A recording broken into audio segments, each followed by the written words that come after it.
देखिए, आज का वीडियो बेहद महत्वपूर्ण है। हम सिर्फ 3 टॉपिक पर बात करेंगे कि यदि आपने कोई ज़मीन खरीद ली है, उसकी रजिस्ट्री करवा ली है, तो रजिस्ट्री कितने दिन तक वैलिड रहेगी। जी हाँ, रजिस्ट्री का भी टाइम होता है, कुछ समय बाद खारिज हो सकती है स्वतः। और दाखिल खारिज कब तक वैलिड रहेगा आपका, ठीक है। और रजिस्ट्री दाखिल खारिज कब स्वतः समाप्त हो जाते हैं, कब मान लिया जाएगा कि स्वतः समाप्त हो गए। देखिए, इससे पहले आपसे कहूँगा कि यदि आपका प्रॉपर्टी से संबंधित कोई भी सलाह है, कोई भी एडवाइस है लीगल लेना चाहते हैं, तो आप हमारी टीम से कांटेक्ट कर सकते हैं। कांटेक्ट नंबर वीडियो की डिस्क्रिप्शन में हमने दे रखा है। सबसे पहले मैं बताऊं कि रजिस्ट्री कितने दिनों तक वैलिड रहती है। तो देखिए, रजिस्ट्री जो है, मान लीजिए सपोज दैट आपने किसी एक्स प्रॉपर्टी की रजिस्ट्री करवा ली है, तो वो रजिस्ट्री आपकी वैलिड रहेगी पूरी लाइफ टाइम तक। लेकिन कुछ कंडीशंस हैं जब आपकी रजिस्ट्री इनवैलिड समझी जाएगी। कब? या तो आपकी रजिस्ट्री कोर्ट द्वारा कैंसिल हो जाती है, ठीक है। दूसरा जो है, या उस संपत्ति पे जिसकी आपने रजिस्ट्री करवाई है, उस संपत्ति पे कोई 12 साल से अधिक कोई प्रतिकूल कब्जा किए हुए है, तो ये प्रॉपर्टी जो आपकी रजिस्ट्री जो है, ये बहुत कम मायने रखती है। कैसे रखती है वो मैं आपको बता दूं। रजिस्ट्री आपने करवा ली, आपका कब्जा है, रजिस्ट्री आपकी कभी इनवैलिड नहीं होगी। लेकिन आपने रजिस्ट्री करवा ली है, जमीन पे आप गए नहीं, जमीन पे दूसरे का कब्जा है, 14-15 साल हो गए, तो वहाँ पे आप रजिस्ट्री के आधार पर वो जमीन खाली नहीं करवा सकते, क्योंकि जो उस पर कब्जा किए हुए है बी पार्टी, वो प्रतिकूल कब्जा के आधार पर सेक्शन जो लिमिटेशन एक्ट 27 जो है, उसके अकॉर्डिंग वो केस ले आएगा और उसे रिलीफ मिल सकती है।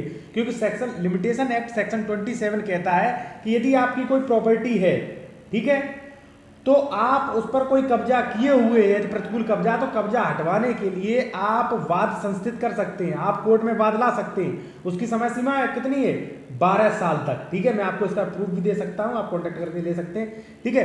तो आपने कोई रजिस्ट्री करवाई है, तो आप उस पर अपना अधिकार रखें, अपना कब्जा रखें, अपने कब्जे में यूज करें।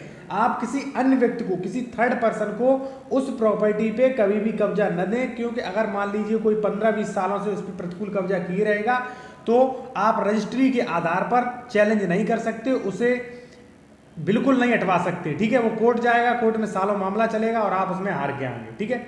दूसरी बात थी भाई, दाखिल खारिज कब तक वैलिड रहता है। तो देखिए, दाखिल खारिज भी सेम कंडीशन है। दाखिल खारिज की मैं आपको बता दूं, दाखिल खारिज तब तक वैलिड रहता है आपका, जैसे मान लीजिए कोई संपत्ति आपके नाम दाखिल खारिज है, एक्स प्रॉपर्टी का आपने दाखिल खारिज करवा लिया है, और वो प्रॉपर्टी की जैसे ही आपने रजिस्ट्री कर दी, ठीक है, जिस दिन आपने रजिस्ट्री करी उसी दिन ये आपका दाखिल खारिज इनवैलिड हो जाएगा। दूसरी बात, दाखिल खारिज कोई जमीन आपके नाम है, कोई 20-25 साल से अधिक कब्जा किए हुए है, फिर भी जो है ये एक तरह का इनवैलिड माना जाएगा, क्योंकि जो 20-25 साल कब्जा किए रहेगा वो घोषणात्मक वाद ले आएगा और संपत्ति का मालिक भी बन सकता है, ठीक है।